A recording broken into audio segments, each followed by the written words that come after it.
So hello guys welcome back to Hemant blog स्वागत छ तपाईँलाई मेरो न्यू भिडियोमा। सो गाइज फाइनली आज चाहिँ म यति नयाँ ठाउँमा जाँदैछु नि। आज चाहिँ मेरो नयाँ ट्राभल हुँदैछ र त्यो ठाउँ चाहिँ यति दामी छ कि म पनि हेरेको भइदिएर आयो भने यस्तो भोबाल ठाउँ छ नि। आउनुहोस् हजुरहरूलाई पनि देखाउँछु भिडियोको मार्फत। So let's go. मेरो मामा घर पनि यति टाढा छ। आई थिङ्क 5 किलोमिटर त समथिङ छ होला, किनकि अब हेर्नु यो बाटो छ नि जो यही बाटोबाट जानुपर्ने हो। यता माथिदेखि जान्छ, यता माथि बाटो चाहिँ जङ्गल छ अनि यो बाटो जानुपर्ने हो। बट यो बाटो चाहिँ के छ भने चाहिँ आधा बाटोसम्म मात्र ठिक छ है, अनि आधासम्म गाडी जान्छ गरे त्यहाँदेखि उता चाहिँ हिँडेर जानुपर्ने भएर। अनि आउनुहोस् आजको मेरो मामा घरसम्मको यात्रा कस्तो हुनेछ हजुरहरूलाई यो सानो भिडियोको मार्फत देखाउनुहोस् न। भिडियो मन पऱ्यो भने लाइक कमेन्ट सेयर गर्न चाहिँ नबिर्सिनु होला। सुरु गरौँ, लेट्स गो।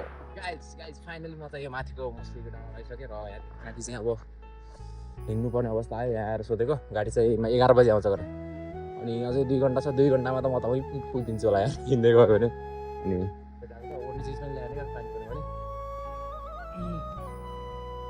समस्या त यहाँ परिदिरहेको छ गाइज। माथिको देख्नु मौसम चाहिँ अलि अघिसम्म त ठिकै थियो, अहिले त अत्र अत्र हुन आँटिसक्यो।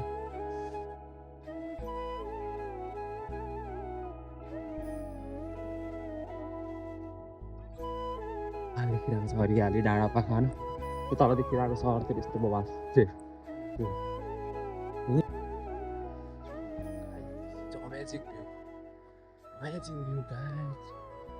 उता चाहिँ वीरेन्द्रनगर पर्छ ल तलतिर। गाइज देखो न गाइज, क्या बवाल लागिरहेको छ यता। त्यो सुर्खेत बजार हेर्नु नाच्दैनन् कोही पनि नाइ। यो त सुर्खेत बजार त्यत्तिकै उहाँ दिदीहरू चाहिँ भेट्नु भएको थियो, अनि उहाँ चाहिँ यता बजारतिर जाने हो, तलतिर जाने हो, म रुममा जाने हो कि। उहाँ दिदी पनि हाम्रै गाउँतिरको मान्छे हो, यता माथितिर खै यता माथिदेखि आउनु होला सायद। बाइकको हेर्नु न, म जति अगाडिको त्यति बवाल देखिरहेको छ त। नेटा त्यहाँ पुग्ने, म त्यो डाँडामा पुगेर पनि अझै माथि जानुपर्छ क्या। पारीको डाँडा देखेँ नि, त्यो त अब इच्छीको हो कि त्योभन्दा पनि अझै पारी भएर अझै माथि धेरै टाढो जानुपर्ने छ। यहाँदेखि पारी निक्लिन्छ, सर्टकट जानु पऱ्यो क्या पनि। सर्टकट यति गरेर बाटो चाहिँ यहाँ चाहिँ यस्तो पानी मात्र रहेछ यार। फेरि यस्तै माथिको बाटो यस्तै हुन्छ भनेर म यता देखाएको, यता पनि त्यस्तै हुन लाग्यो भने त गाह्रो हुन्थ्यो नि त्यो। चप्पल लगाएर आउँथेँ, अनि मेरो चप्पल फेरि त्यतादेखि घुम्दै आएको म चाहिँ कहिले तल चढ्ने कहिले माथि चढ्ने पर गर्थ्यो, माथि चढ्नुपर्छ कि।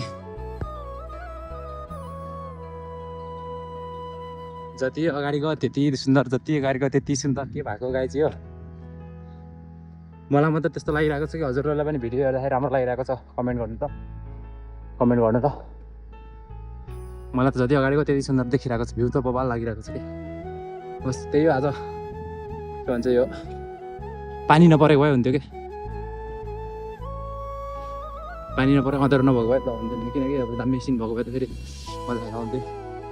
बरु गर्मी भएकै थिएन, पसिना बहुत भएको थिएन, पानी परेर भिज्नु त गाह्रो हुन्छ नि त। घरहरू त त्यस्तो छ।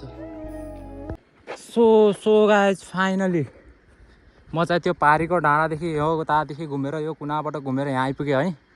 अनि त्यो देख्न सक्नुहुन्छ तपाईँहरू चाहिँ यहाँको ठाउँ के आम्मामा यस्तो चारैतर्फबाट डाँडाले पाहाड यस्तो छ न, डाँडाले घेरिरहेको र बिचमा यस्तो दामी खेत हेर्नु न, हरियाली यत्रो धान रोपिसकेको है र यस्तो सुन्दर ठाउँ के।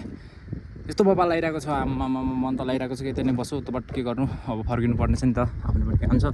र तल चाहिँ त्यो सुसाइरहेको छ बिचमा खोला, माथि यस्तो राम्रो हरियो डाँडा पाखा। आम्मामा